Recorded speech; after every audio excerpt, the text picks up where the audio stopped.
राज्याच्या भूगर्भात कोळसा, बॉक्साईट, लोह या खनिजासह सोनंही दडलं असल्याची माहिती उघड झाली आहे। चंद्रपूर जिल्ह्यात मिंजरी आणि बामणी या भागात सोन्याचे 2 ब्लॉक आढळलेत। तसंच या भागात तांबही आहे। मोठ्या प्रमाणात या ठिकाणी सोनं मिळू शकतं असा अहवाल केंद्राच्या खनिकर्म विभागानं दिलाय। दुसरीकडे कोकणातील सिंधुदुर्ग जिल्ह्यातही भूगर्भात सोनं असल्याची शक्यता आहे आणि त्यासाठीची चाचणी सुरू झाली आहे। तर चंद्रपूर आणि सिंधुदुर्गात भूगर्भात खाली जमिनीखाली सोनं असल्याची माहिती उघड झालेली आहे। चंद्रपुरात सोन्याच्या खाणी असल्याची माहिती समोर येते आहे।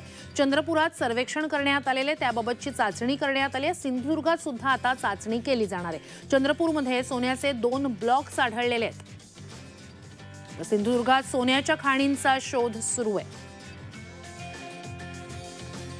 तर एक महत्त्वाची घडामोड आपल्याला माहिती आहे, राज्यात भूगर्भात अनेक ठिकाणी खाली महत्त्वाची अशी खनिज सापडत असतात। काही ठिकाणी त्या संदर्भात खाणकाम सुद्धा केलं जातं। मात्र आता भूगर्भाखाली चंद्रपूर आणि सिंधुदुर्गात सोनं सापडल्याची माहिती आहे।